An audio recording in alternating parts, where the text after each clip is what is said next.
we go.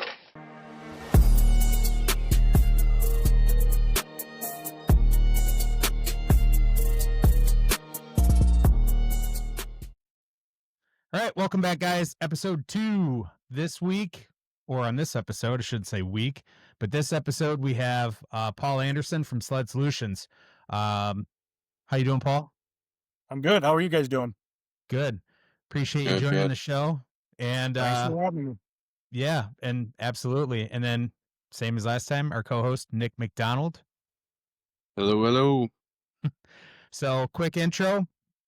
Paul is a well-respected leader in the power sports community. He is a former president of MISORVA. He's played a key role in advocating for riders, strengthening the sport's presence across Michigan. He is also the founder and owner of Sled Solutions, a trusted power sports gear dealer, where his passion for innovation led him to design and create specialized storage bags that many pro riders across the country rely on and have used. He is also a Polaris snowmobile ambassador, has been a snowmobile ambassador for the last 7 years. And some of you guys probably know his storefront, have used his bags, or are currently using them. It's a great product, and we'll be talking about those on this podcast as well. So let's jump right in. So Paul, I kind of want to start with the MISORVA stuff and kind of how. Well, let's even back it up. Kind of walk us through. You know, you're huge into snowmobiling, right? And that's pretty obvious by your business and everything. So, kind of walk us through. Give us a little intro on how you got into it. Like many of us, we start riding at a young age. Somebody turned us onto it, and I was addicted pretty quick. And I kept riding and had machines that didn't run for very long. But eventually, my parents decided they were tired of me getting broke down out in the middle of, fields, and so they told me to go find a new snowmobile, leftover. I was excited. I did all the homework, opened up the yellow pages, not to date myself, but opened up the yellow pages, found a Polaris dealership that had some leftover sleds and went down, bought it. They ended up buying me a Indy Trail Deluxe. It was a 88. So from there, it just got worse. The addiction got worse. And I think I bought my first snowmobile myself in 94, the Indy 500. And after that, I mean, the amount of snowmobiles I've owned since then is crazy. But yes, it is my passion. It's what I live for. My kids love it. It's just, there's nothing better for me than snowmobiling. I do a lot of things, but nothing compares. So that's how I got into snowmobiling. Yeah. From there, and go ahead. Sorry, go ahead. From there, because I'm a very passionate person, I naturally progressed into using my big mouth to advocate for snowmobilers. And eventually you figure out the right people to talk to. And you meet all these people over the years. I met a whole bunch of DNR people and MSA people when MISORVA was MSA. And you build this small relationship, and it just keeps getting bigger. Your contacts get bigger. Before you know it, you've got, all of a sudden you're getting information that you're like, holy cow, they told me that. That's so cool, and eventually you start to realize that, hey, I can really make a difference by using these contacts and my passion and try to make snowmobiling better in the state of Michigan. And that's pretty much how it went. I worked a lot on my own. I worked a lot with some of the DNR contacts that I had made over the years, just working on local projects, local issues. And then I kept getting, MSA kept asking me, you need to get involved with us. You need to get involved with us. And although I was a member, I wasn't sitting on the board of directors. I wasn't at that level, but I had 3 young kids and they understood that. I'm like, look, I can't I have a business that I run. I've got my kids. I really can't put forth the amount of time that I think is required for me to do this right. And so I didn't, I stuck to my guns. And then the kids got older, and eventually I thought, you know what? All right, I'm gonna join the board. And I got on the board, and shortly thereafter I became the legislative chair for MISORVA. And we were working, got to go to Lansing, testify in front of committees, talk with, representatives at luncheons and stuff like that. And then from there, of course, well, you need to be president, you need to be president. And I blew that off for a year or so. I'm like, yeah, no, I'm not there yet. Because the biggest problem with volunteering is in a position like that, everybody thinks that they can't do it, and I was one of them. I'm like, I don't know what I'm doing. I, I'm just a snowmobiler. I can't do this. And I had some people that were like, no, no, you don't understand. This isn't as big of a deal as you think it is. You'll do just fine. You're already doing it, just not through MISORVA. And I'm like, well, okay. I finally agreed to do it. And that was I was president last year. And from there, I'm now a sitting past president on the executive board. And that's pretty much what's got me here today. Still working with the local club, and um, I get more done at the local level, and that's a sense of accomplishment is important. So, Yeah. been spending a lot of time at the local club here. Yeah. And I want to kind of go back. When I apologize, I kind of interrupted you, but kind of wanted to go back and because you do like, yeah, you said you ride with your kids, and I was like, every time I see your pictures and you're out riding with your kids and you guys are like boondocking, and I'm like, man, I'm like, that's like dad goals right there. I'm like, that's sweet. So that your kids love it and they want to do it and you get to do it. And I'm like, that's just awesome. Um, so I wanted to say that real quick, but also how many, like when we talk about you had to go and I don't know if you were just kind of, I don't think you were like testifying. You were just kind of probably, I don't even, maybe lobbying. Is that the right word? When you were in Well, Lansing? I still, even though I've done the process a couple of times, there's a lot of different things, and I hate government. It's so, and I'm sure a lot of people do. Yeah. It's very complicated. You have to play games. I don't play games. It's and I don't like to have to kiss somebody's rear end to get something done. It's like, if this needs to be done, let's get it done. Yeah.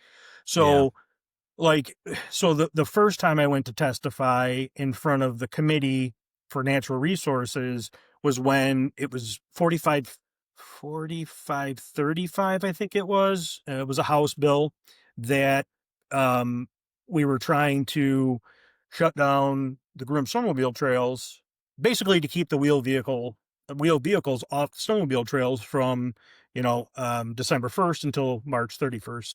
And uh, Representative Ken Borton out of Gaylord, was the one that sponsored the bill. And then once it's sponsored, the committee eventually, hopefully, calls upon people like us, MISORVA, to come in and basically plead our case. And so I was asked to do that. And I was, of course, again, I'm like, oh, this is horrific. Like, I can't even imagine how I'm going to pull this off. But, my wife always tells me the same thing. She said, look, if there's anybody on this planet that can talk snowmobiles, it's you, and you can do it for hours and hours and hours. And I said, you're right. I can. I said, but, I'm sitting in front of these politicians, and I had to You're bring not talking to a snowmobile guy. You're talking to a right, politician. right. And Yeah. and so I had to bring myself mentally to the point where these are just people. I mean, the people I'm talking to, yes, they hold an important position. They're an elected official, but they're just people. And Yeah. I know more than they do about the topic that we're talking about, which is why we're there.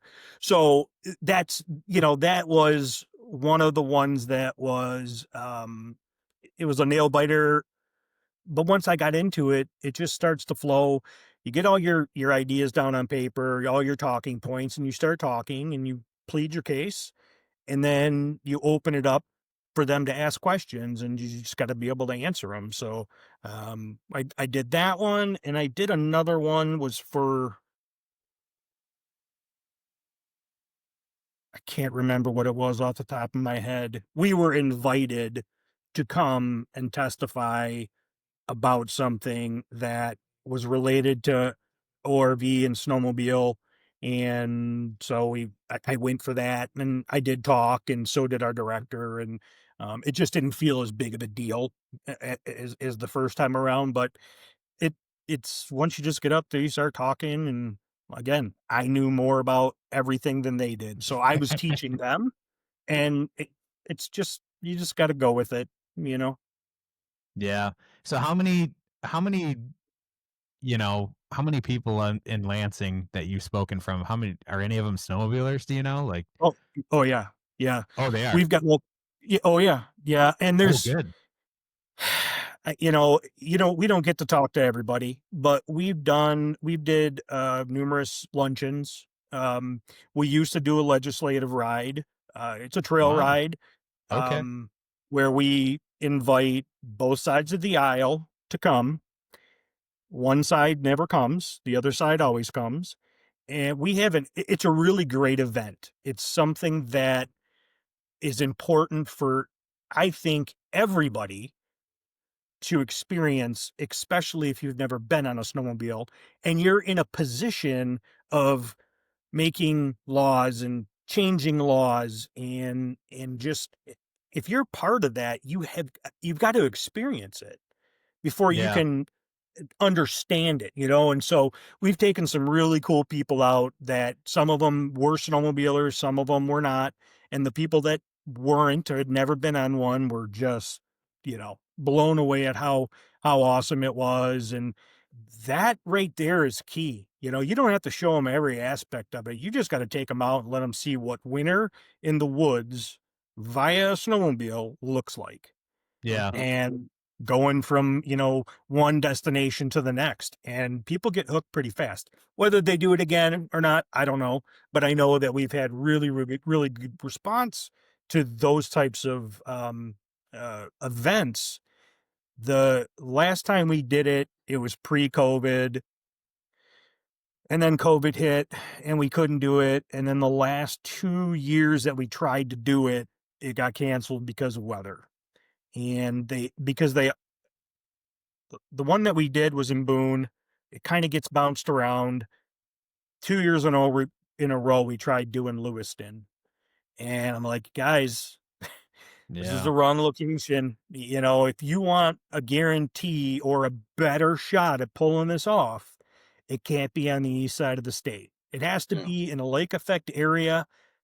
It, it would be excellent if we could do it across the bridge, because Yeah. obviously we all know that's where snowmobiling typically starts in our season. Yeah. And if we want to make this happen, and it was always beginning of February, and up until this last year, it's just been, our winters have sucked so bad. Yeah. That Including last. yeah, that's true. And to your point, like if they're gonna be passing legislation and laws, they definitely should see what it's about and see how it impacts some of these towns, maybe or the districts or the counties, the areas that they're from.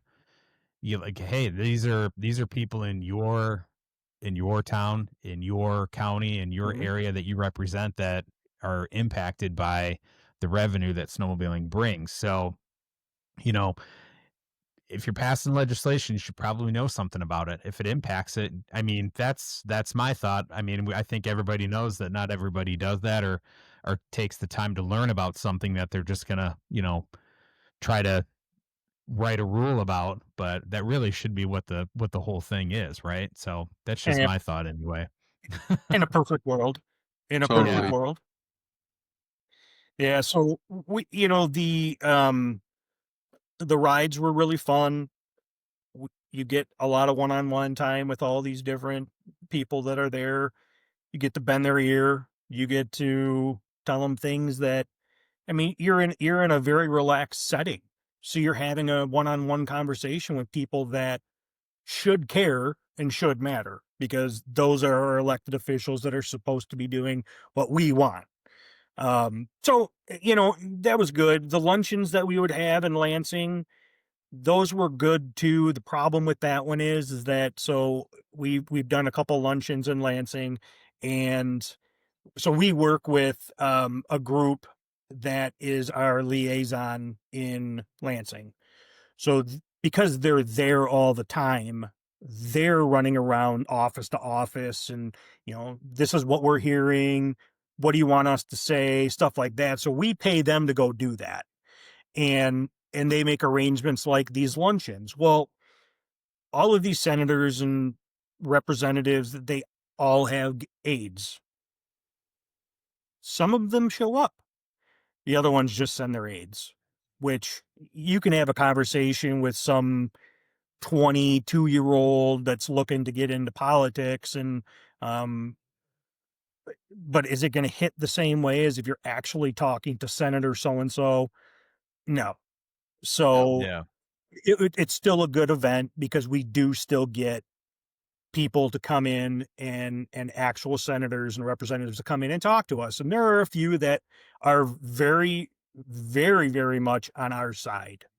And if we have a problem, we know we can talk to certain representatives and senators, because they already understand. And that's half the battle. It's more than half the battle, is you understanding how it all works to begin with and what snowmobiling is. When you have to start with somebody that's never been on one, maybe never even seen one, it's a long road to try to get something done. Yeah. So, these MISORVA and these luncheons and everything that you guys are doing, I'd like to think that there's an impact, right? And that you guys are making a difference. And I think you are. What are your thoughts? I mean, you think it's how well do you think it's working, I guess? I think it is working for sure to a certain extent, but what Sure. that extent is, I'm just kind of curious. So what are your thoughts on that? Um, we have in the past, it has worked very, very well. Now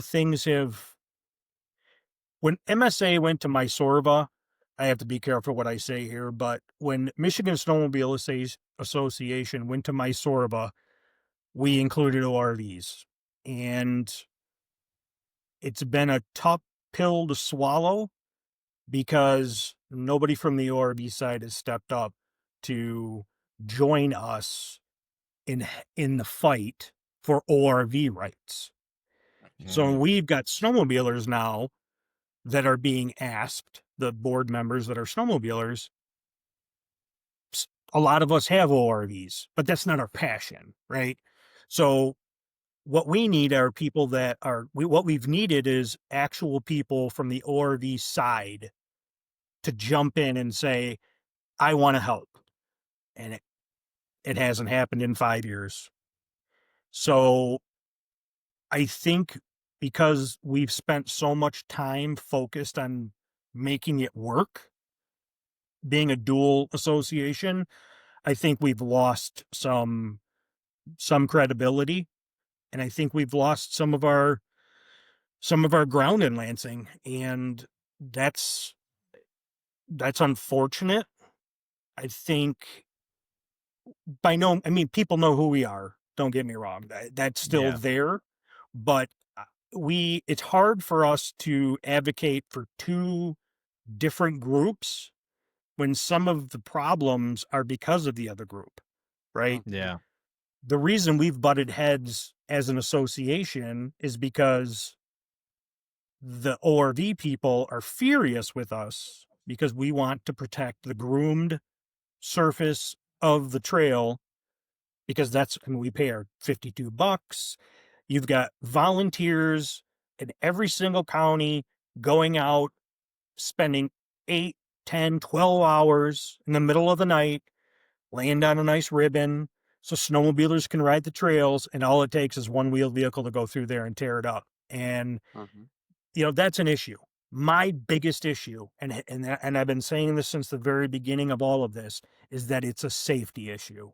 Minimum trail width in the state of Michigan is 8 foot wide. If you do the math on a 72-inch side by side, which now they're like 78, 79, and a 48-inch wide snowmobile, do the math. I mean, it's only a matter of time before side by side's coming over the hill one way, snowmobile's coming the other way, and who's going to win? Not going to be the guy on the sled. It's going to be the guy with the Yeah. roll cage and all of that and the seatbelt. So we've had lots of meetings with a lot of different other organizations, and they feel like we're trying to take something away from them that they never really had in the first place. And and that goes into a whole nother hour's worth of conversation. I'll try to sum it up like this. Public Act 288 was signed into law. I can't remember the governor's name. It was a gentleman that just before he scooted out the door, he signed it into law. Public Act 288 opened up all of the 2 tracks in Michigan to ORV use. Okay. That's a good thing. I had an ORV. I'm like, I live up north. This is awesome. I mean, everybody's riding them anyways, but you're always doing it, looking over your shoulder. And we all would much rather do things legally. And so that happened. And I'm like, that's a really good thing until I really started thinking about it. And I thought, well, a lot of these 2 tracks are actually snowmobile trails. So what does that mean? Well, that means they can be there in the wintertime too. Oh, well, so when I say they didn't have it to begin with, and again, not to piss off any ORV people, but the reality of it is that up until that act was passed, you couldn't be there anyways. You could only be on multi-use trails. Like St. Ellen has a ton of trails that are just multi-use. Houghton Lake has the same thing. It's always, that this argument has been going on for a long time, but it Oh, used to yeah. just be about those shared trails. Soon as all of the forest was pretty much open, all of a sudden now it's affecting almost all the trails. And there's a lot of things that go into it, a lot more things that play into why this is a bad idea. But we fought it, and the ORV people got really upset with us. And basically now there's this, it's almost like the off trail rider versus the trail rider, because you got the trail riders out there like these assholes with their law. Can I swear? You guys care if I'm Yeah, swearing? Like I I said, think so. But okay. Well, you're the Go boss. Well, I'm just talking the way I would normally talk. So, um, these assholes with these long track sleds and the big lugs are tearing up our trails and getting trails shut down. So there's that friction between the off trail community and the trail community. And it's the same thing now with the ORV people and just snowmobilers in general. Because just like everything, there's always your guys out there that are going to want to push the envelope. And there's a lot of YouTube guys out there that make a lot of money making their YouTube videos. And they are on the other side of what I think is right. Meaning, they're going to go out there and they're going to ride. And in my world, they've got a responsibility to their viewers. You have to set a good example. We all want to go out and tear up a power line or, go ripping through a river because it'll be cool. But it's not legal. So many of us don't do that because we respect the law. And these guys are just like kind of throwing the middle finger up like, hey, we know we can do this. Absolutely. You can do this, but you don't have to. And the big thing is that they all the forest roads that are around it are still open based on what yeah. our legislation that we were trying to get pushed through. And I've gone out as far as actually running 50-mile. Our ORV route here is 100% on the snowmobile trail. So I specifically went out with my wife in a February when it was, I think, 50 degrees, but we had snow on the ground. She wanted to get out. Bluebird Day, we take off in the general. And I purposely went about 45 miles within our area never touched a snowmobile trail. I still got to all the same places that I would have if it was summertime. So I try to make points like that, and they just don't want to hear it, and it's unfortunate. And I, I I am a strong believer in that everybody should be able to go out into the woods and enjoy it however they want. You want to cross country ski? Have at it. You want to hike? Have at it. You know, whatever you choose to do in on public land, hey, that's your gig. It's not mine. I like to ride my sled. I like to ride my dirt bike. You do you, I'll do me. Let's just, we can all coexist here, but Mm-hmm. it's just like anything else. A new topic is something is hot and everybody is just, butting heads and going nuts about it. So Yeah, Everybody and wants to have their voice on it. yeah, Yeah. yeah, and it seems like several times a winter. I mean, you know, or you just go on Facebook and you read somebody's post where the topic comes up, like yeah, can a razor be on this trail? Can a side by side be here? And there's some good information out there, but there's also a lot of misinformation.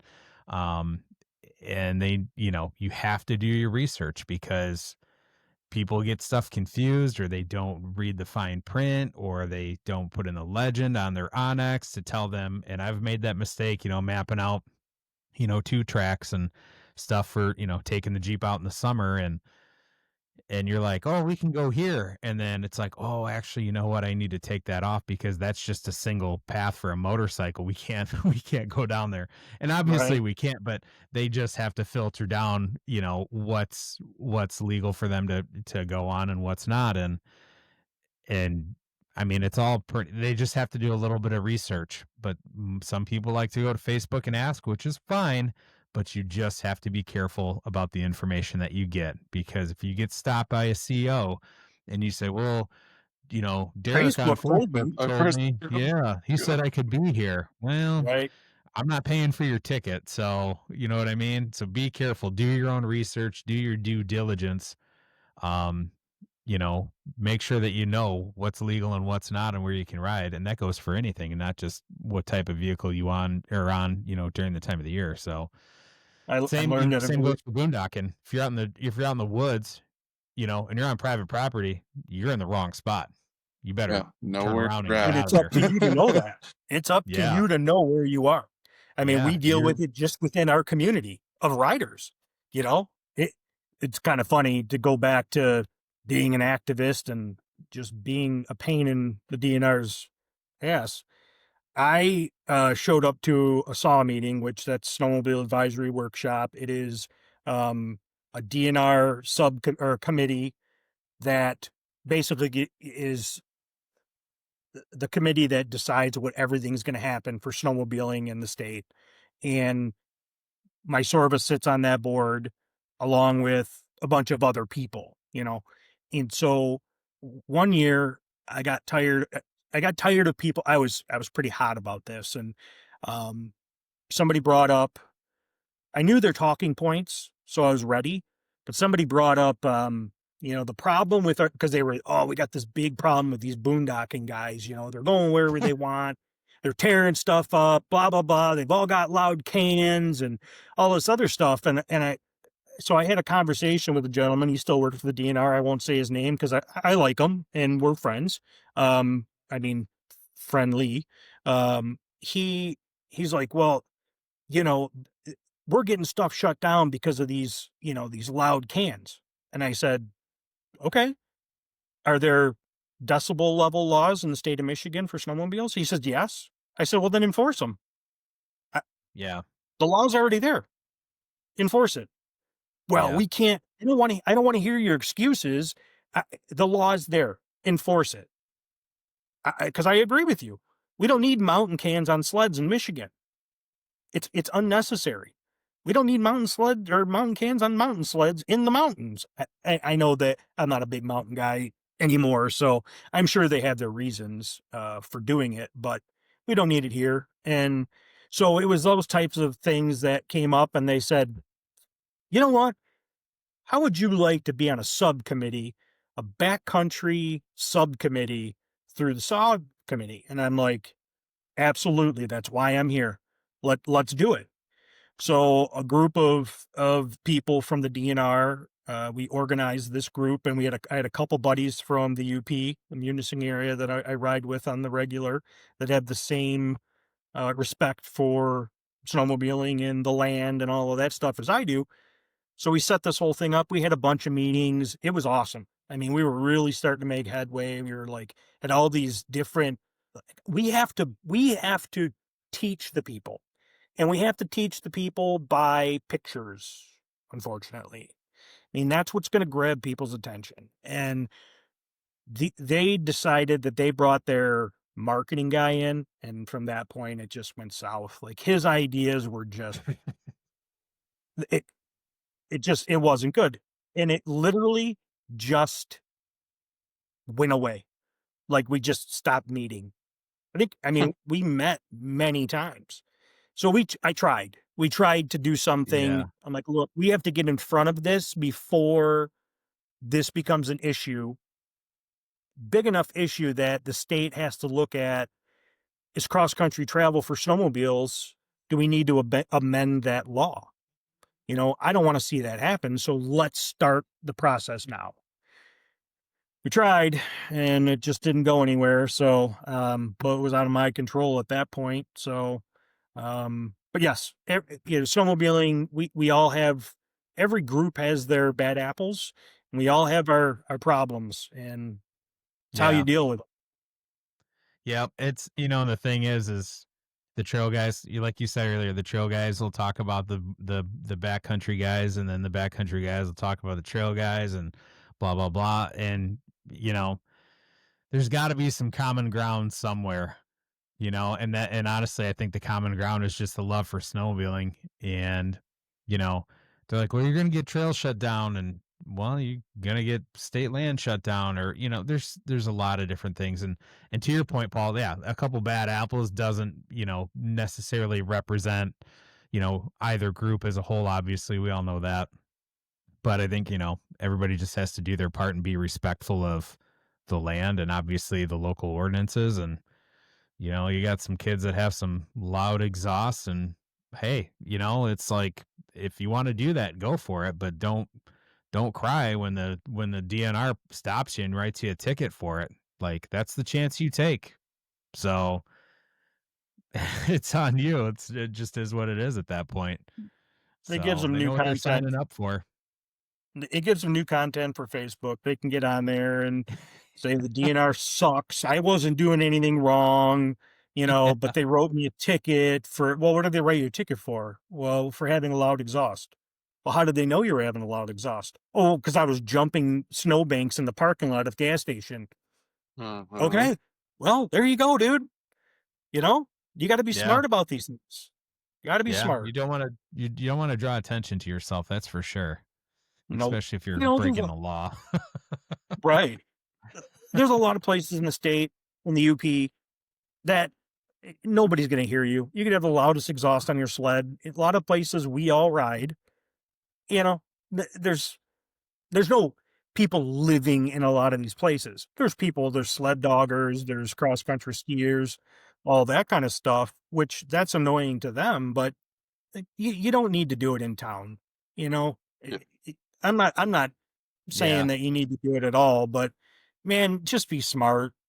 Be smart Well, you about just where be you go. respectful. I mean, that's all it is. That's all it comes down to, you know.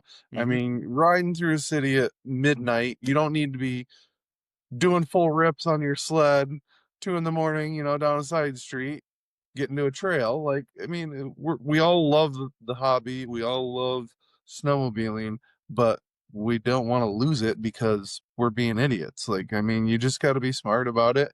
Know the laws, know what you're doing, know where you're at, and know Yeah. when you can have fun, like, It's really just common sense stuff, right? But you know what they say about common sense? It's not very common, and yeah, Yep. we it all is love grabbing a full throttle, but like, there's a time and a place that you need to do that. Yep. for sure.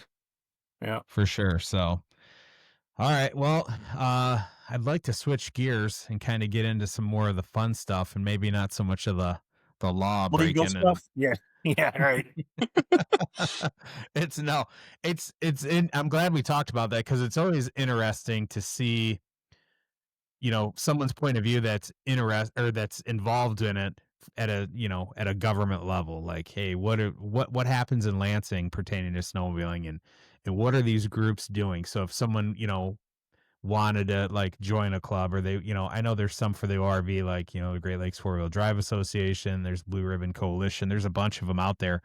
But what are these groups doing in Lansing? So it's good to hear that your perspective, or on what those groups do and what they're pushing for and how they're supporting the sport. So we appreciate you doing that.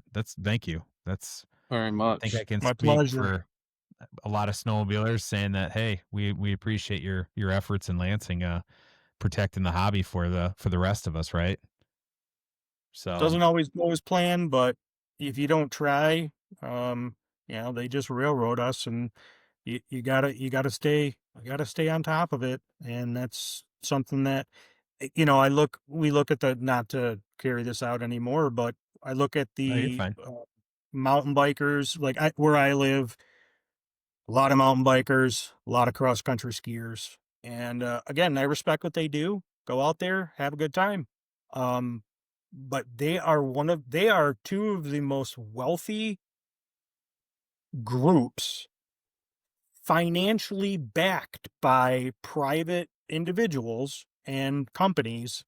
You don't have to buy a trail permit to have a mountain bike in the woods. You don't have to buy a trail permit to go cross country skiing. Unlike all of our stuff, it's pay to play.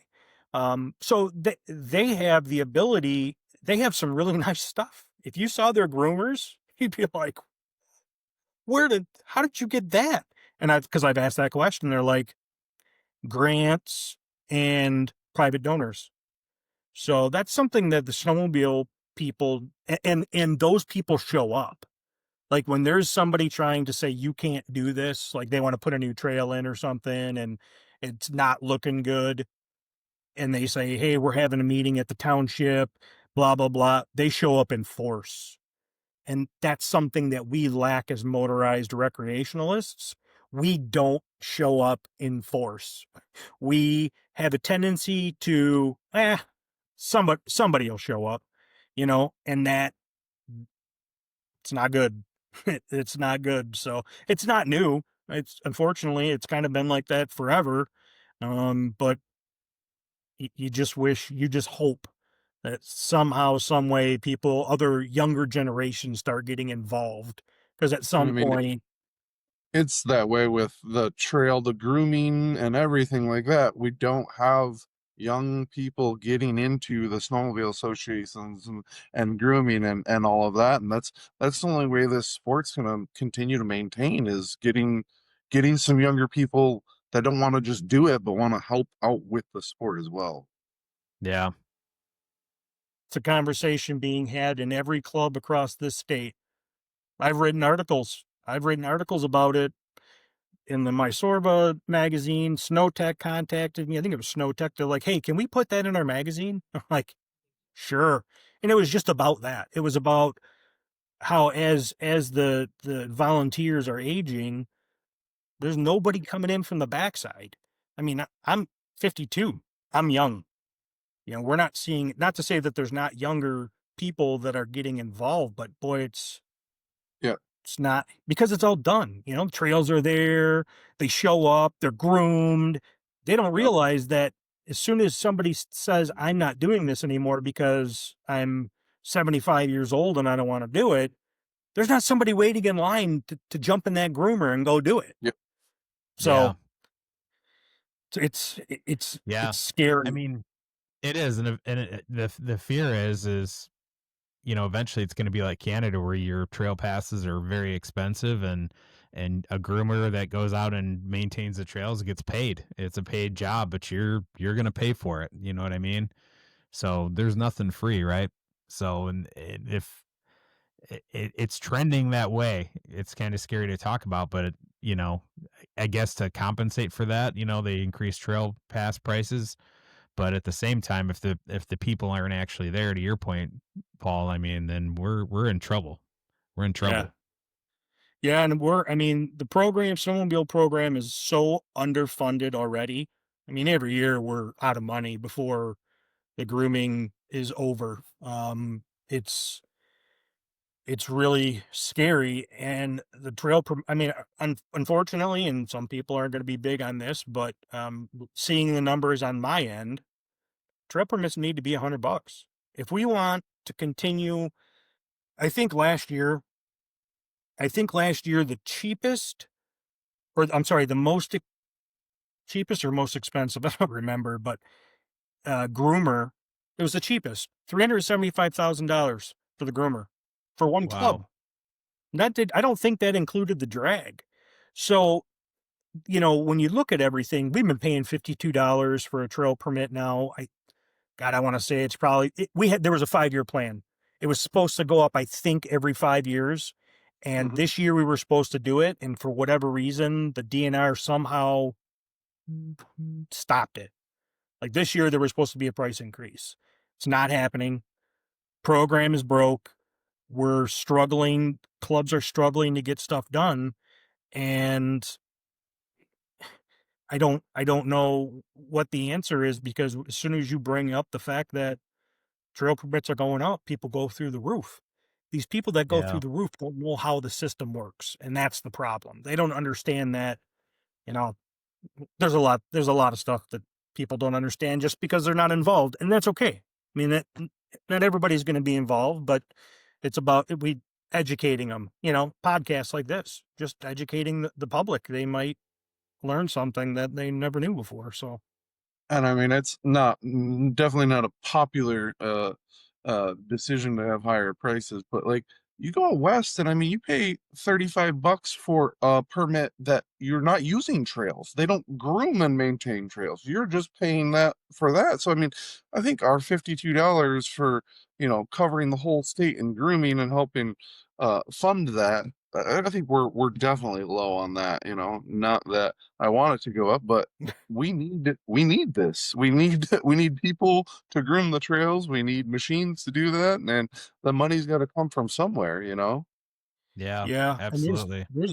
there's a lot of things in the other thing that people don't realize is how much stuff the program won't pay for. So that's where like joining a club matters, because they take dues and use it to keep the heat on in the groomer barn, build the groomer barn, Yep. pay for all that type of stuff, because the program doesn't pay for it. Yeah. So it's stuff like that that people don't realize. If they knew the whole story, people would be less inclined to jump all over the thought of a price increase on a trail permit. But this Yeah. is boondocking, so we're not going to talk trails anymore. Oh, well, I mean, the thing is, and that's kind of funny because on the page it's oh, you said the T word, blah blah blah, trails and this and that. And I get it. We like to keep it about off trail riding and boondocking only, but at the same time, that doesn't mean that we don't want to support our local clubs. And because without those guys, I mean, you can't always just, leave your rental cabin or your cabin, or you can't always just leave a parking lot and get to a place where you can ride. You might have to do a trail. Um, and those are the people, people like Paul here, those are the ones that are advocating and fighting for the sport and keeping the towns alive in some cases, keeping the trails there, because as soon as you hear something, oh, they're not groomed, the trails suck, nobody wants to go there, blah, blah, blah. Well, yeah, that town suffers, right? So there's a lot more to it that goes into it than just than what we think. So we got to look at the big picture and support a club. And there's actually a post on the page the other day, and we were talking. It was a trail cleanup page. I think it was on I can't remember what page it was on, but and there was I think there was a guy like in his 70s, and he was like, some of the people will show up, and most of you won't. He was like, but see if you can keep up with me. And he's like, I'm going out and we're clearing trails, and that was with the CNE Snowmobile Association. So I was like, yeah, I mean, like No, it was he's probably calling us Don out. Reed. That was Yeah, probably Don Reed. I can't He's remember an his name. animal. I'd have to go and look, but I was like, he's calling us out, like he's calling everybody out. Like we gotta help out. That's a long Yep. drive, but I felt I'm not gonna lie, I felt pretty convicted after that. I'm like, man, he's right. Like we should do something. I have to get involved. Like we got to do something. Yeah, we may We've not grown. ride trails a lot. I mean, I do with the family, and obviously, but Sure. a lot of people in the group may not. But it doesn't mean it's not important to the It's sport as a whole. snowmobiling.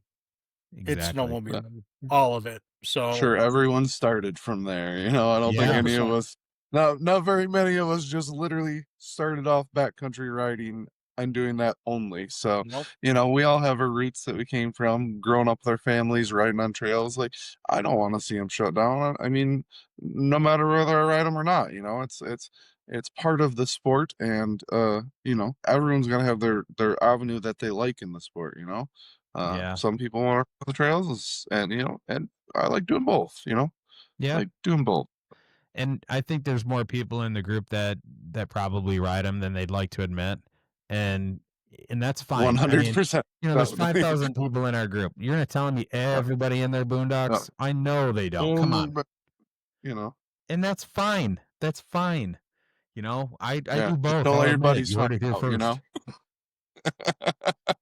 first. You know, but Yeah. I don't know. That's a I that's don't a think topic for a different conversation. But I don't think any um, of us can honestly say that we leave to go ride and we don't have to touch a trail. I mean, there's yeah, only been a couple times, a couple places that I can think that I've ridden where we were able to ride from where we were staying and just pop into the woods without touching a trail. But you break down, somebody breaks down, what's the quickest way back? I'm running the trail, right? yeah, When you need to get gas, Derek, you and I were talking about, for the Boondocker ride, where you guys are staying, there's no gas close, um, yeah, you can take a trail to go get gas. And so you might say, well, I just backcountry ride and I shouldn't have to buy a trail permit. The money's just going into the program. So if you use that trail ever, I don't care if you put a mile on it. There you go. You got a yeah. mile's worth. Let's just put it this way: it's cheaper to have it than get caught without it. So 100%. you put it, Yep. we'll leave it at that. So Agreed. all right, so let's transition. Let's kind of get into the Sled Solution side. So everybody, if you're not familiar with it, Sled Solutions has been around for quite a long time. What year did you start it, Paul? I don't Oh even know. three, I don't want to guess. Oh, 03. Okay. So 2003. yeah, Yeah. okay. Yeah, it's been around for a minute. I remember, seeing you at the Novi Snow Show before I knew you. And you always had a booth there and you had your bags and all that other stuff. And so I knew you had been around for a minute. I'll put it that way. And that was, probably 15 years ago, the first time I saw you at Novi Snow Show. But yeah, you've been in the game for quite some time, and the bags, man, that you have, you're like your tunnel bag and your handlebar bag. I run them on my sled, and I'm not gonna lie, I'll be fully transparent. They're freaking amazing. I love them. Thank you. They're Thanks. they're not cheap, and if for people are like, oh my gosh, it's expensive, and I said the same thing. And if you're in the group, you get a discount code. Y'all know that. If you don't, go to the website; it's on there. But at the same time, I'm like, man, these are pricey, but I'm gonna buy them. I'm gonna get them, and I tell you what, I freaking love them like that. And I love my tunnel bag, but the handlebar bag. And guys, if you don't know, I should have gone down and pulled them off my sled and brought them up so I could show people on the video. I'll insert a picture. I'll use No, my they'll editing see him at skills. Novi. You see him at Yeah. Novi if you're Yeah. going. So There Come you to the go. snow show. If you're coming to the snow show, you'll see them because they're on my sled. But yeah, check them out. They're on his website. They're so handy. They're so handy, especially that handlebar bag. It's amazing. uh, you know, I found um once I once I started riding with a handlebar bag, you can't live without it. I'm a picture guy. I'm a big picture guy, and I'm the guy that catches you doing dumb stuff. You get stuck. People get stuck in my group, and they immediately look around to see where I'm at. Whether Where's Paul's camera? I got the You know? camera out because it's right in front of me. Am I, my GoPro going? Whatever. But it's just so nice to have everything in front of you. quick access. Yep. It really is. And I keep my sled registration in there. I keep my phone in there. Um, I got a bunch of stuff in there. Actually put more in there than I thought I ever would. I was like, well, I'll figure it out. Like the phone, that'd be a good idea. If I could fit my shovel in that bag, I'd probably put it in there. You know what I mean? That's how I feel Yeah. about it. Yeah. It's just all right there. You stop, put a snack in there. You put also, it's just, you can sit on your sled. You don't even have to go anywhere. You just zip and then pull it out. Yeah. So it's awesome. So I can tell you, I can give you the rundown on how that happened, where that was born. Yeah. So I'll go back because it's just one product. Before that, I started Sled Solutions based on snowmobile registration plates. I got tired of losing my plate or my registration stickers on my sleds, and I thought, man, there's got to be something. Well, I was There's working got to in a be a shop. solution. There's got to be a solution, and I said, And thus, Sled Solutions was born. yeah, absolutely. And I'm like, That's going to be the intro of your movie that we talked about yes, off yeah, camera. absolutely, absolutely. I was working in a shop, and I used to build automation. That was what I did for 10 or 12 years, something like that. And there was just something that I did in my in my daily job that just kind of light bulb went off in my head. And at the time, I'm like, oh, this is it. This is the $1 million idea. And I'm going to make lots of money on this. Because at the time, there was like 330,000 registered snowmobiles in Michigan. And I'm like, well, if I just get this many of them to buy it, I'm like, oh, this is going to be great. So I created that, the registration plate. This is a timeout. So when you're editing this is a timeout. I need the charger for my computer. Somebody's bringing it Oh, out. okay. So, Yeah, go ahead. You can. uh, Oh, yeah, we can. Yeah, I I'm can just clip telling this you so out. you can edit this out. I'm looking Yeah. down at my phone trying to text somebody, and I'm looking at the screen. I'm like, yeah, they can see that I'm looking down at the screen. Thanks. I mean, we can I'm leave this in, but I mean, it's real out here. Computers go dead. It happens. It's no problem. absolutely, absolutely. Nothing Oh, lasts forever. no, and I got a new laptop, and I always have chargers all over the place. And this one happened to come with a new plug. So, and I haven't bought a second one to have in my office. So there we go. I'm charging now. All right. And we're back. And we're back. So the registration plates, I'm like, hey, I just want something that might be color coded. Cause this is back in '03. We still had belly pans and hoods that opened and all that Yeah. stuff. So, and all the belly pans were textured, and they Yes. consistently released an oil Yep. for a lifetime. So no matter what I tried, denatured alcohol, brake clean, you name it, scrub the crap out of it, and it still falls off. So anyways, I come up with this idea. It's simple, but it's so simple that it actually did pretty well. Was something that looked like it was supposed to be there, and it matched your belly pan. And we started running around at the time. Grass drag circuit was huge. Now I mean, you just don't even hear about grass drags, but back then there Paydays. was right. But aside from that, but I'm talking in '03, there was, I don't Oh, know, they're everywhere. Oh, yeah. 4 or 5 just in like Southeast Michigan. Hastings had one. So anyways, I started running around to all these shows trying to peddle these things and wasted my time, it's just like anything else. I learned early on that you have to have thick skin when it comes to starting a business with a new product. And I, you just kind of like show up, like, okay, I sold something, great. I didn't sell anything. Novi was the big one for us. And of course, everybody that walked by is like, I thought of that. I thought of that. I knew I should have done this. The comments, I mean, it was insane. It got to be a joke with me and my buddies that were helping me in the booth because it's like, yeah, I get it. This isn't like this isn't a nuclear bomb. This is a piece of plastic that a Yeah. sticker sticks to.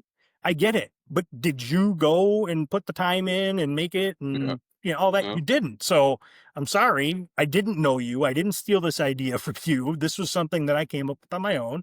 And so that's really how Sled Solutions was born, that and Summer Sucks gear, because I've always hated summer.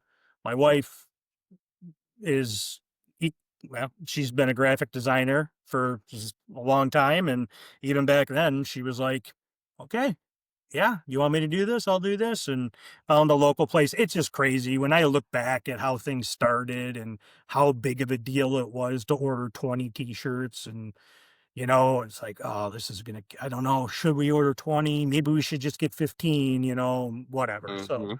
um, nobody really did good for us. We always seemed to do really well at Novi. We kicked it off there. I will never say that it was successful. It took time for people to realize that you needed them. Once Yeah. people bought them and they used them, they're like, cool. I didn't even replace my registration sticker until the new one came in, Yeah. So it worked really well. And from there, I just kept adding on skins protective gear. We talked about it off camera there for a little while. I ended up, ironically, knee pads. I had a '06 Fusion 600, first forward rider position sled that Polaris ever made. And I came off my '03 Pro X 600, which to date is still my favorite trail sled of all time. And like, God, this is killing my knees. So I started doing some digging and I found these knee pads online. I'm like, oh, skins protective gear. What is this? So I reach out to them and immediately I'm like, I want to sell this product. What do I got to do to get a set? Well, you can give me your credit card number. And I'm like, okay, I'll take 2 sets. They sent it to me and we started building a relationship. We built a relationship and started expanding on that. At the time they were doing knee pads. I would say roughly 4 or 5, like windshield bag and tunnel bags and shock covers and a few other things. And, boy, we were able to, it took a little while, but Hardcore Sledder, were either you guys ever on Hardcore Sledder, Oh yeah. Mhm. the Yep. forum? Yep. Basically, that's how I made this business what it is. And it sucks because it's gone. I mean, it's there, but it's not what it used to be. That was my audience. That was before Facebook and all, before social media. I mean, we lived on that website, on those Mhm. forums. And I had a really big following on there. I mean, it took time, but I brought new products to them. They bought it from us. And slowly but surely we kept building on with products. And I would have never made it this far without a lot of the guys on Hardcore Sledder. Some of those guys I still ride with. They're some of my best friends, you know so there's a lot of good things about Hardcore Sledder. But then a corporation came in, bought up Hardcore Sledder, Arctic Chat. I don't think Totally Yamaha ever did. And then Do Talk. Those were all like, we were on all of them. Yeah. Well, Mhm. then Vertical Scope, they're out of Canada. They just came in and bought them all. Well, they corporatized it. Right? I don't even know if corporized is a word, but either way, Incorporated it, but yeah, I yeah, know what you meant. you know what I mean. I actually Um, like your version better. Yeah. thank you. I'll see if I can get that added to the dictionary. Um, w- they came in and they all of a sudden, we were paying like, I don't know, $300 a year for a banner at the top of the message board, and it gave us the right to sell product on the message board. And it was like that. And I became friends with the guy that built the site. He was a big Arctic Cat guy, so he was mostly over in Arctic Chat, but became friends with a lot of these people. And the guy that started Arctic or Hardcore Sledder, God, I can't remember his name. It's right on the tip of my tongue. But anyways, when I first came to Hardcore Sledder, it was this really archaic website, but it was, we were just learning what the internet was. I kind of feel Mhm. like we didn't use it like we do today. and Rob was his name. And we used to be able to talk to Rob. I'd send him shirts, whatever, and it was just, we were all snowmobilers hanging out. And he really wasn't trying to get rich off of me selling stuff or anybody else on there.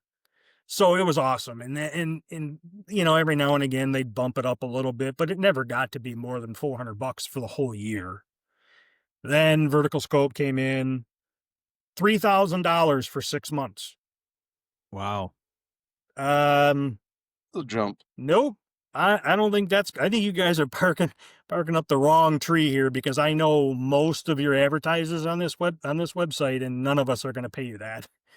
So some of us got grandfathered in and stayed for a little bit longer, but that camaraderie kind of just left because they brought in new moderators, and it's like anything else. It was cliquey. There were moderators that did special things for special people and all that stuff. And Yeah. I'm not gonna lie, I had some people that did things for me too that helped me out. But either way, it just ruined it. So, but anyways, to all you hardcore sledder guys out there, thank you for helping me get to where I am today, because really helped me out. It was the avenue that I could sell products. So, anyways, so I went from there. 2006. Now I've built a relationship with Skins Protective Gear. I had this idea for a handlebar bag. I was a trail rider. That's all we did. And I got tired of showing up to the restaurant. And you go in, you get off your snowmobile, you grab the camera from your windshield bag, you grab the key, you grab this, you grab that, and you stuff it in your pockets because you're hungry, you want to go inside. You go inside, you sit there for whatever, hour, 2 hours, and you're getting ready to leave, and you're like, where did I put my camera? Where's my key? Where's my phone? So I'm like, it'd be nice if everything was just in one spot that I could unclip and take in with me. And everybody was giving me a hard time. My buddies are like, so like a man purse. And I'm like, kinda. I mean, I don't care. Call It's it a what you want. satchel. It's a Yep. it's a satchel. And call it whatever you want. And so Skins helped me with that. And they started building those bags for me. They went on, we started selling them at Novi. People really, once they started using them, they're like, wow, where have you been? The handlebar bags aren't new. Handlebar bags have been around for a long time, but it was the compartment. I'm not even going to try to say it. The compartments inside that made the difference. I'm a little OCD, and so for me, I like things to have a place. And so I knew where my phone was. I knew where my GPS was. I had a clip on the outside of the bag to put my sled key on. Like literally, I went in, I threw it on the table, took my jacket off, and when it was time to leave, I grabbed it, put it back on my sled, and I knew I had everything. So it was really, really awesome. And we got hooked up with Brant, Jordan from Arctic Effects. He and he hooked me up with Chris back in 07 or 08, something like that. He was still on Cat, and we actually went out there and rode with him, and I put bags on all his sleds, and that was the original handlebar bag. And then slowly over time, we found like, hey, let's change this, or let's do. I always wanted to do one a little bit smaller because a lot of people are like, oh, they're so big, and like, okay, so we did the mini, and that's what you have on yours, Derek, is the mini carryall, and Yeah, so that's we went to awesome. that. And then when the 11 Pro RMKs came out, and the Pro Taper ATV style handlebars became a thing, Chris says to me, he's like, "Hey man," he says, "we really need we really need to redesign this handlebar bag." He goes, "Let's make it kind of sculpted to the handlebars." I said, "Oh, okay." I was thinking about it, and I'm like, "Hey, you got any bars laying around that are bent or whatever?" He's like, "Yeah, I'm sure I do." He goes, "I'll send you one." I'm like, "All right." So I could give it to my guy. At the time, I was having a guy in Roseville, Michigan, this little mom and pop shop. They built my first tunnel bags, and they were building my handlebar bags at this point. And I'm like, I want to add this goggle bag on the front, because by then we jumped on the bandwagon. We're wearing motocross style helmets, and all the goggles back then sucked. So you had to carry as many goggles as you could possibly take with you. Yep. It would be nice to have a set right there, you know. And so we with Chris's, desire for a new bag, we came out with what would be the deluxe, and it was just a strapped version. And that was probably one of the biggest selling products aside from our tunnel bags. That was probably one of the biggest selling products we've had. Um, and ironically, we don't sell it anymore. But again, Chris came to me and said, "Hey, dude, we need to get something that's really easy to take on and off the sled, because I have multiple sleds and I just want to be able to take it from one sled to the other, depending on which sled I'm riding that day." I'm like, Chris, most of us don't have that problem. Most of us have one snowmobile, but Yeah. I get it. I understand where you're coming from. So figured, why not step it up? Let's try to come up with something. And it took a while. And we came up with Quick Lock. And Quick Lock did really, really well. And then some things happened, and some other people close to the project sort of kind of made their own and pushed me aside. And it started a downward spiral of that product. And it was unfortunate, but it happened. And well, now you see Polaris has their own quick disconnect handlebar bag for the RMKs. So they have their version now. So I guess I look at it like this at this point. I was the first to do it. So I was the innovator. I'm not one to ever blow my own horn. I am not that type of person. But when I have to find the good in how everything went down, that's how I look at it now. I just have to look at it and say, it was such a great idea that other people had to take it for themselves. And I mean, I knew eventually the OEMs would pick up on it. This isn't about Polaris. I'm talking about the companies that literally took my idea and ran with it. Um, I was surprised to not see that quick uh, detached handlebar bag that Polaris just released. I was expecting to see it earlier. I mean, I figured it would have happened a couple of years ago. But it came out this year, and good for Chris. He's got his name on something else, and I'm sure he's setting himself up for retirement. So, we all have to take care of ourselves, and um, Polaris is Polaris, and Skidoo and all these other manufacturers. They watch the aftermarket really, really close, Oh yeah. really close. And so I don't know. Last year we brought back the mini carryall. I don't know how much more developing we're going to do, to be honest with you.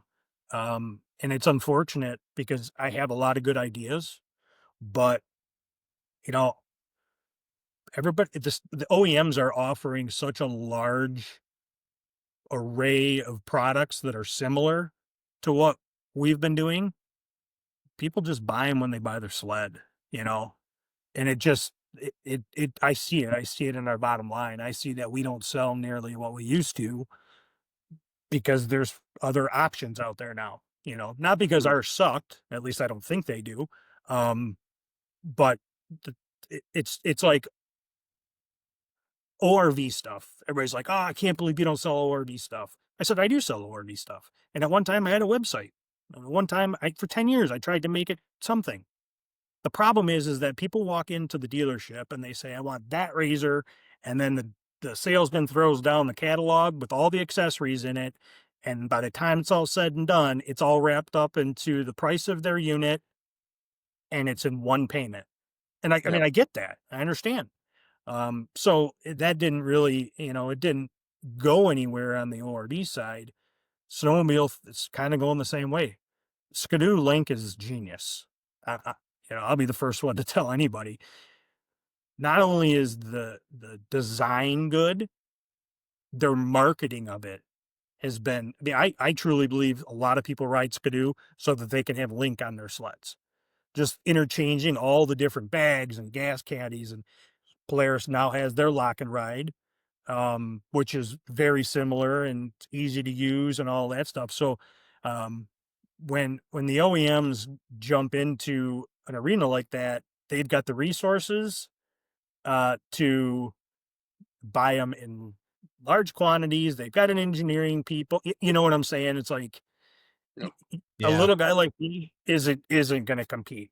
So I've been doing products for long enough that it's starting to like, do I even bother anymore? Right. So, W- uh, Well, yeah. not quitting, just saying, after a Well, while, that's you're just good. like, no, yeah, no, oh no, I'm not quitting.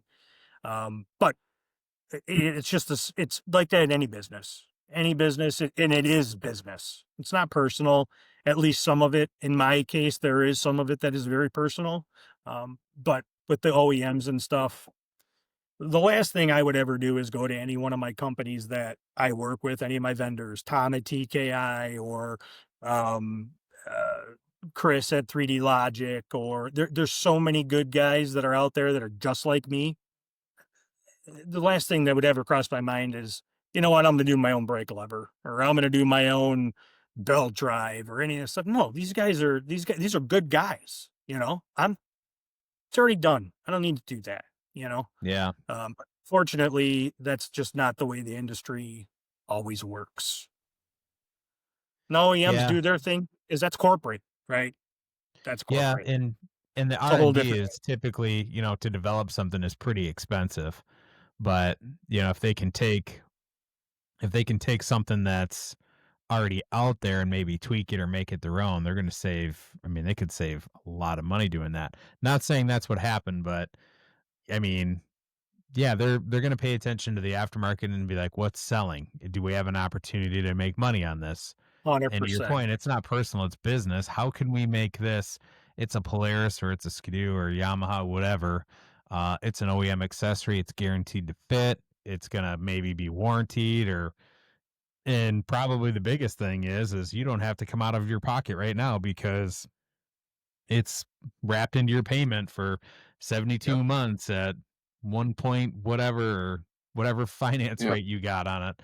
So it's Yep. just, and it's right there, and it's nice, and it's Polaris and or whatever the OEM is, and I Mhm. get it. You make a good point. It's eye candy, and it's the instant gratification of having it now, and it's good to go, and worry about the payment later or whatever. Mhm. The So industry has changed. The industry has changed a lot since I started, and it's just like anything else. As new ideas and new products come out, the OEMs are going to they have to keep, relevant as well. So they're going to keep coming up with ideas. And here's the thing, the guy that's in charge of coming up with the ideas, they don't care where he gets the ideas from. And to him, it's just his 9 to 5. So when they send him to Novi, the engineer that nobody knows is the engineer, and he starts walking through booths with a camera, he takes that back, and most of the times they don't duplicate it, but it's just an idea thing, right? It's like It's the idea. hmm Yeah. you just go around, oh, that's a good idea, and maybe they put their own twist on it. But it's just part of business, and it's a it's a big hurdle to get over. It really is. yeah. For somebody like me, I take things very personally, wear my heart on my shoulder, and when you get crossed, it's hard to get over. But if it happens enough, eventually you get really good at it and dealing with it. But yeah. So, Well, anyways, yeah, we've had a ton of bags over the years, and it was always a problem of getting enough of them, which is actually it's a good problem to have, but we never seem to get enough product to satisfy the demand. And now that I have all that set up, the demand isn't quite there anymore. So it's okay. I got lots of good products still to offer my customers, and like I said, I'm not going anywhere. My goal in all of this from the very beginning was to be the guinea pig, because I think we've all done this where, well, I got to find the right balaclava that works for me in my situation. And you'll buy one, you try, and it doesn't work, and you buy another one and try, it doesn't work. I have the ability to buy things at a much cheaper price than everybody else because I'm a dealer. And I like to put together a combo that works for me. Everything starts with me. I guess I'm just a selfish person, right? Everything that I need, I develop or I work with, and then I eventually share it with everybody else. But a lot of my stuff comes from just personal needs, and when I switched to an open face helmet, balaclavas, I mean, there were like 3 balaclavas that were slightly different than the general balaclavas that have always been around, and, over time, Klein came out with balaclava that's like, "Ding, ding, ding, that's the one," and, again, you put that together with this goggle, with this helmet, and all of a sudden, you're like, "This is the winning recipe right here," and it doesn't Mm. cost my customer anything for them to call me and say, I need a new helmet, first open face helmet. What do you recommend? This, and this. Okay, sounds good. Okay, what colors do you want? Ah, black's fine. Okay, you know. So Yeah. that's kind of been who I've been. That's why we've done what we sell quality products from quality companies and try to give them the very best customer service we possibly can. And I say we, and I say it's just me. I'm a one man operation. I mean, my wife helps me when she can, but I'm a one man show here. So What is your best selling product, Paul? right now, Yep. ski rubbers. The Salaz King ski rubbers. I joke with my wife. I'm like, I'm gonna go out and ship a bunch of ski rubbers. Looks like the ski rubber season's off to a good start because I sell so many of them. It's Really? crazy. Yeah, And those are a great product too. 100%. Definitely. And I Yeah, got to you get them from definitely Russia. Yeah, you picked a good product there as far as ski rubbers though. So, and I mean, you basically you are the research and design. You go out and you research these products yourself, Hmm. and then you provide the consumer with, hey, these are what I found were best, even if it was just for you. What works best for you, but you're putting your name out there by letting people know, look, I've tried this stuff. Like I know what works for me and what I think is good, and that definitely stands out as far as other companies I'm sure don't put in the effort that you do as far as those types of things. So Helps Yeah. being a writer. yeah. That's the big thing, being a writer and understanding the things that suck for me on a sled are probably sucking for other people too. Find the solution and share it, you know? Yep. Sometimes there's a good solution out there, sometimes there's not, but that's just what we've always done. That's how I approach new companies that I'm gonna work with. I'm like, "Look, here's how I work. I I will use your product first before I sell it. I'm not just gonna be like, okay, here we go. I'm Yep. selling this product now.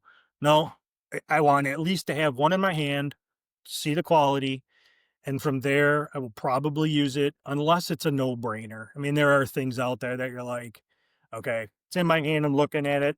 Yep, this will be good, I can sell it. But there are plenty of things out there, like those ski rubbers. That guy wanted me to be a dealer really bad. And so he sent me a bunch of ski rubbers and I ran them. And at the time, I had another brand ski rubber on my sled. And I wasn't, at the time, they were relatively new and there really wasn't anything negative about them. Um, but then over a year, I had some friends that had the same ones that ran into some pretty big issues. And then I started seeing a trend online. And I'm like, "Oh, that makes sense that why this is all happening, and that makes sense why these Salaz Kings, won't do that and are a better product." So, we went down that road, and I'm glad we did. It's a pain. It's a pain to get them here, it costs a lot. Uh-huh. It's and trying to pay for them has been they're very, very, creative. They want us to have the product regardless of what the world looks like at the time, and, they always seem to figure out a way to get on me, and we pay for them. So, Gotcha. uh, you know, it's a good thing. So, unfortunately, we're running out of products. I keep every year I do the same thing. I start looking at, I watch everything. I try to watch magazines that I still get and watch what's going on, all the different Facebook pages and trying to pick up on like just the next big thing. And it, there are some good ones. I got a couple new items I'm going to send have out this year that are already popular, and I've just kind of been holding off on whether or not I wanted to invest just because of their dealer program and how much they want me to buy and all of that stuff. Because that, obviously as a one man show, all of that matters. You know, if you don't have the money in the bank to pay for the inventory, there's no point in going after the product. Yeah, absolutely. So, Russian ski rubbers. Who'da hey, thunk? who'd have thunk it? But, well, the Russians call them pillows. They're ski pillows. Oh, ski pillows. Ski pillows. It took me forever to finally type that out to the guy. Because I'd be like, yeah, what about the catalyst? You got ski rubbers coming out for the catalyst? And then you respond with ski pillows. And I'm like, oh, that's right. Sorry, ski pillows. Yeah, Paul. We call them pillows. Ski pillows. Yeah. Yeah. But yeah, man, there's some, I've had some negative stuff here, but there's such good stuff out there. There's a lot of great in this industry, and there are a lot of people that are just as passionate. So Yeah. I, Yeah, no. it's better than a regular 9 to 5, I can tell you that. Well, yeah, and it keeps you connected to it, you know, maybe 24/7, I guess you could say, but definitely 365 because you're doing it every day, Yep. whether it's summer, fall, winter, spring, it doesn't matter. People are shopping, but I mean, now with it being, September and it's getting colder, people are thinking about sleds. Like, I just saw Yep. you putting a bumper on your sled, and I've had mine out last week. I started already pulling it in, doing a wrap on my wife's sled and oil changes Mm-hmm. on some of them and on the trail ones. And it's kind Yep. of getting in there. It's getting to that point of the year where people are like, oh, yeah, I want to get this thing out and start poking around with it. So, snow will be here soon enough, hopefully. So, And then it's 83 degrees and wham, I no longer have yeah, the desire to work on my sled. yeah, Mm-hmm. That that's, was today. yeah, I literally just took my snowmobile trailer and parked it back under the lean-to. I'm like, it's going to be hot. I'm going out of town this week for work. I'm like, I'm just gonna put this back and nothing's gonna Yep. happen. So I'm like, it's Yeah. gonna be 80. I don't want to work in the barn when it's 80 something degrees. I'm gonna be dying and wait till it's But in the 70s. it's just that awesome feeling knowing that it's coming. And sometimes I like they, and other times I don't like they. They keep saying that this is going to be a repeat of last winter. Oh, Um, I hope they're right. do, yeah, me too. God, just the businesses in the state, my business, but all those businesses, they're all, if they could get 2 years back to back of having winter again, Oh that'd be yeah. good for everybody. Definitely. Yeah. I mean, we talked about this on the last episode, me and Nick did.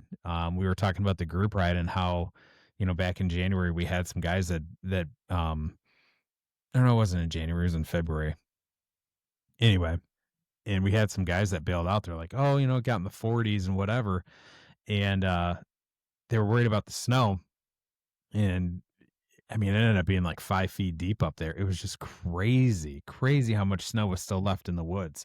I mean, Uh-huh. there was one spot, I didn't say this on the last episode, but there was one spot where I literally stepped off my sled and I literally like sank up to my chest. I couldn't even get out. And ended up being a river, like a creek bottom or river bottom, something. Luckily, I Oh didn't get yeah, my yeah, feet yeah. wet. But Yep. I mean, the whole back end of my sled like sunk down, and I was like, "What is happening?" I thought I was getting swallowed by a sinkhole, and the snow was literally like right up to just above my my midsection, my torso, and Uh-huh. I literally had to have somebody throw me a snow bungee. I'm like, I can't get out. Like I am stuck in here. Every time you push down, like you just collapse So it. And so we kind of pushed some snow down. I grabbed onto a snow bungee and they kind of helped pull me out. But just trying to climb out of that, it was just you'd just fall right back into it. It was bottomless. Yeah. And Yeah. I was like, man, this is a great problem to have, you know. Right. It was Wait, awesome. wait till So February.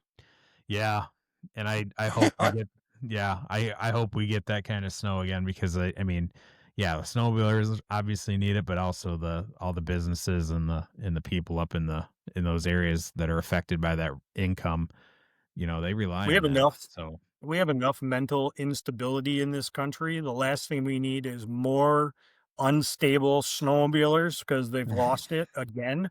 yeah, Um, Mm-hmm. it's crazy. My wife this year says, every year spring comes and she knows. I mean, my wife is awesome. She, from having 3 kids that were all small, tiny kids living downstate, having to drive up, she was just letting me go constantly every weekend. Go, go, go. I got the kids. Go, go. I mean, honestly, like I couldn't have picked better. Um, but even now, just go whatever you want, do whatever you got to do, whatever. And she knows that when like before last winter, all these terrible winters, like don't even talk to me. Like, just leave me alone. I don't want to talk. I don't want to eat. I don't want to see You just want sunlight. to hibernate. I just want to crawl in the corner. And the deal is you do your thing all winter long. I won't bother you for honeydew list stuff and all that until spring. Fair enough, honey. Well, last couple of winters, she was too afraid, or spring, she was afraid to ask me. She's just like, oh my God, his mental stability right now is so bad. I'm not going to bring up pain in the house. yeah, This year, it all caught up to me. 4 months. I painted every room, every ceiling, every door, every piece of trim. 4 months I painted. That's what I did this summer. She's like, you had an awesome winter. Start painting. I'm like, yeah. It's a can't trade argue off. with that. That's We it gotta. is. Yeah. We're gonna call it like snangry. It's not hangry, but you're snangry because I there's no like it. snow. Yeah, we gotta I coin a like Yeah. new it. phrase for that. Yeah. Yeah, just lack of snow. Yeah, especially for snowmobiler, can take a toll. Yeah. Just kind of stresses Definitely. everybody out, and at that time, nobody wants to go buy a new sled if there's no snow, and then they want to sell them because it's a waste of money or whatever, and it affects the industry as a whole. Yeah. So Last year was it's bad. Last year was bad. Everybody goes to the snow show, they buy a whole bunch of new stuff, and then they don't end up using it. And then the next year comes around and they're like, well, I don't need anything. I bought gloves yeah, last year and I never used them. So it's this circle of, you gotta learn to roll with it and know that it's not necessarily anything you're doing wrong. yeah, It's just the industry and the current climate. And that's it. That's all you can do. Otherwise you will lose your mind. Now, on the personal side of things, yes, I will lose my mind. I said before this last winter, I said if we have another winter like that, I don't know what I'm going to do, but something bad is going to come out of it. Like I yeah, may end up in a straitjacket. I don't know. Like I may sell all my stuff. I'm like I'm to that point where I am so frustrated. Like I'm going to show you. I'm going to sell all my stuff, Mother Nature. That was going to go anywhere, right? yeah. But Mm-hmm. Mother Nature's like, do it. I don't care. Yeah. sure, whatever. I'm gonna do what I want to do anyways. yeah, So, but anyways, yeah, Sled Solutions. That's kind of the story behind it, and I don't. There's lots more to it. Like I said before we started, I could talk for days about it. I see we're already at an hour and a half. yeah. So, We're at an hour and a Yeah. half. It was a good conversation. A lot of we covered a lot more bases than I thought we would. I think I came into this and I'm like, before we started, I'm like, hey, we just kind of want to talk about MISORVA and we want to talk about Sled Solutions, and we went down some rabbit holes, which is good. We talked about the politics and we covered a lot of topics and ended up with talking about the climate and snow and our hopes for the season and it being good. So we covered it. So for everybody listening that said that was hoping we'd keep these to 30 to 45 minutes, we're not off to a good start with that Yeah. as far Well, as time frame. But you know 0 for what? 2, but we'll keep Yeah. trying. Hopefully you're still here listening at an hour and a half and you enjoyed it and you talked and learned some stuff. I know I definitely did, especially about the political side of things with with the snow programs and how all that stuff kind of works and jives. It's good insight. It really is. Yeah. So And it goes so much deeper. And, there's so much more to all of this. We're just, we're just scratching the surface of, what goes on to make everything work. And so, yeah, basically, if you see my name attached to a podcast, just sit down, maybe get yourself a 6 pack and some popcorn because it's probably going to be more than just a half an hour. But I guess that's what yeah, happens when you're addicted to something and you do it your whole life. I guess Passion, yeah, passion. you Yep. just a no, lot and of stuff. I would say you're the right person to have on the show because that's kind of what we're after. If you weren't addicted to it or, weren't so involved or passionate about it, I mean, this episode probably would have ended an hour ago. Yeah, So this has probably. been good. You weren't joking On when the you said you upside, could talk about a lot of this stuff, and it's good we did. yeah. On the upside, I got my contract yesterday from Polaris. I get to be a Polaris ambassador for another year, so that's Nice. exciting. Awesome. Hopefully, I'm now toying with the idea of buying another sled, getting rid of my one of them. I don't know. I Yeah. brought it up to the wife, and she didn't like go ahead. She's usually pretty good about that stuff. She's but when it's like you're out of your lane, I know. Like, all right, I won't bring it up again, but Yep. I will. I will. The Tread deals on carefully. sleds are ridiculous, honey. Come Yeah, just on. drop little hints. Hints. Oh my Yeah. gosh, can you see what they're selling these things for? In all reality, though, that's true. Like I was on, so a buddy of mine, the guy I bought my 24 SKS from. Actually, I bought a few sleds from him. Matt at Ride North, up in Marquette. Um, he I was on their website looking at because of where they're located, they actually have mountain sleds. A Yeah. lot of dealers in the state don't, especially if you're south of the bridge. And they always have a lot of mountain sleds. And so I'm gonna jump on there just for shits and giggles and see what they got. I was like, oh boy. And that's when I brought it up. I'm like, hey honey, what do you think about, you know, thinking about getting rid of my sled? Like, well, then what are you gonna do? I'm like, well, I'm gonna buy another one. She's like, "Well, that one's not paid off yet." I said, "I know. Pay it off. Let's go. Just pay it off and then I'm good to go, right?" So if anybody is in the market for a snowmobile right now, and I'm joking, but I'm not when it comes to my wife. Like the deals out there right now, you can get a 18, like if you ever wanted to afford a 9R, now's the time to buy it because there are leftover 9Rs out there that you're going to save like 4 or 5 grand on. And that's Yeah. insane. That's a lot of money. Yeah.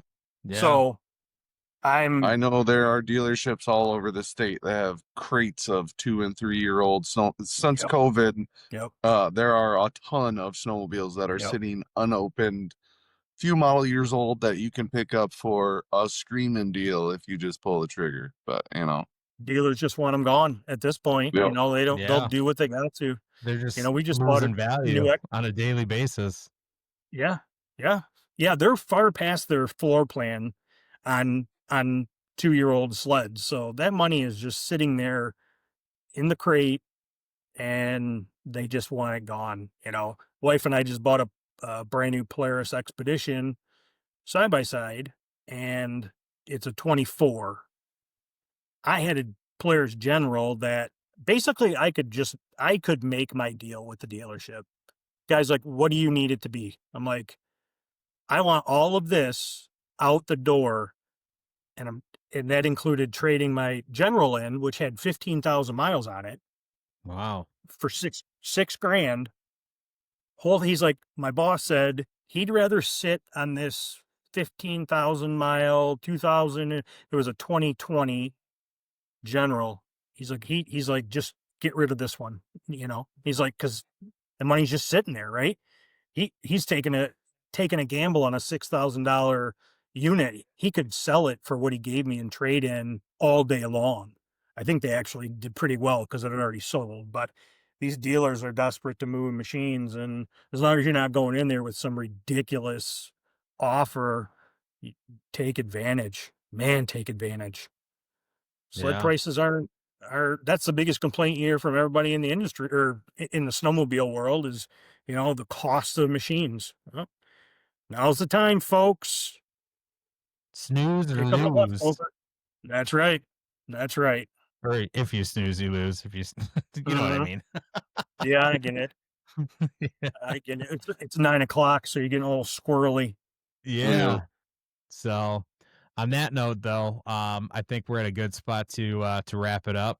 And man, I really appreciate you coming on, Paul. It's been a great conversation, and just really appreciate you joining us and hanging out with us for over an hour and a half and telling us your story and just kind of unloading a ton of information for all the listeners. So I hope they really like it. Join your local club or support your local club. If you're not buying Yep. one, drive to one.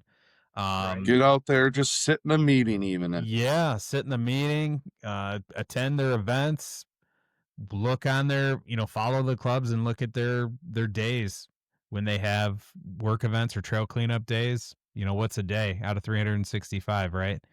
So yeah, get out there and help them out if you got a chainsaw or just a body. You don't even really need tools if you have. They a lot of times they have that stuff, but just yeah, help out where you can, and we've That got to keep this collaboratively. We got to all pitch in and keep this thing on going.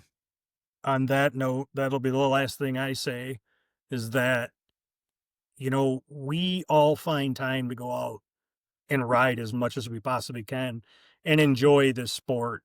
And if people don't realize that going up and helping a club one weekend, one day of the weekend makes such a difference.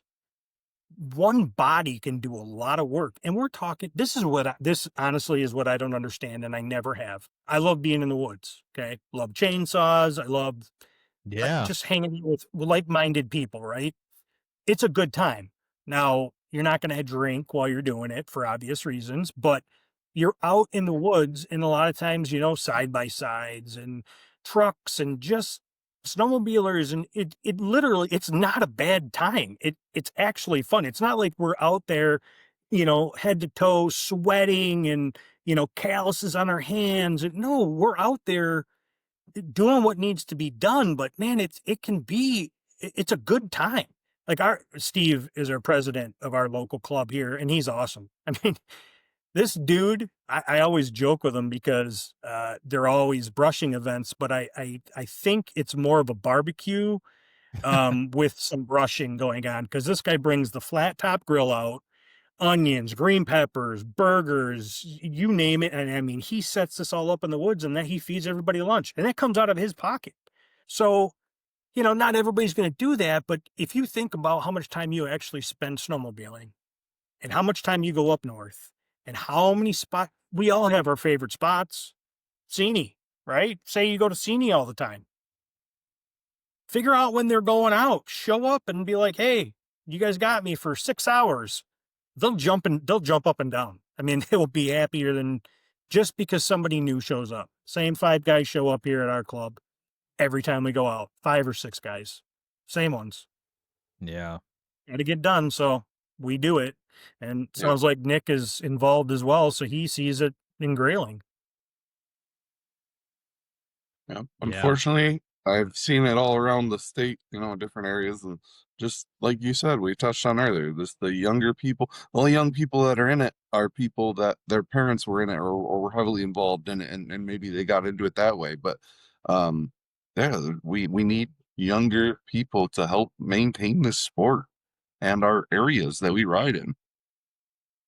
For those out there that have kids that are in like national junior honor societies and stuff that have to put in so many hours of volunteer time, my daughter would go out with me and she got her hours put in by brushing, you know yeah. It's like she community service.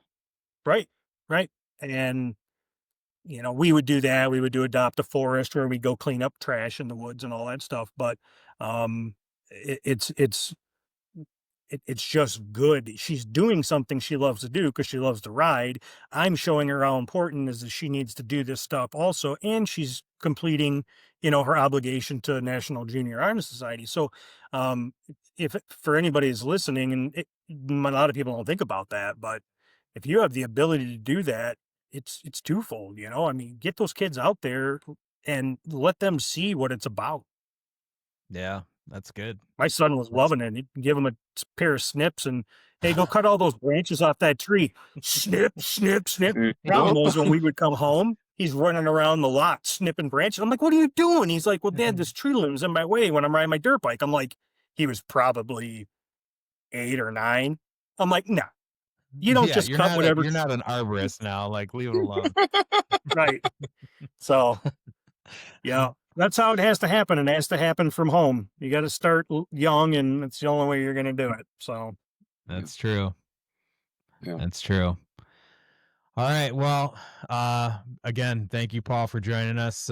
We appreciate you, all the information. So, everybody else, thanks for tuning in. If you're still here, we appreciate you. Stay tuned. Episode 3. Gonna get that lined up, get it recorded, and we'll see you on the next one. Take care, everybody. thanks, guys. See ya.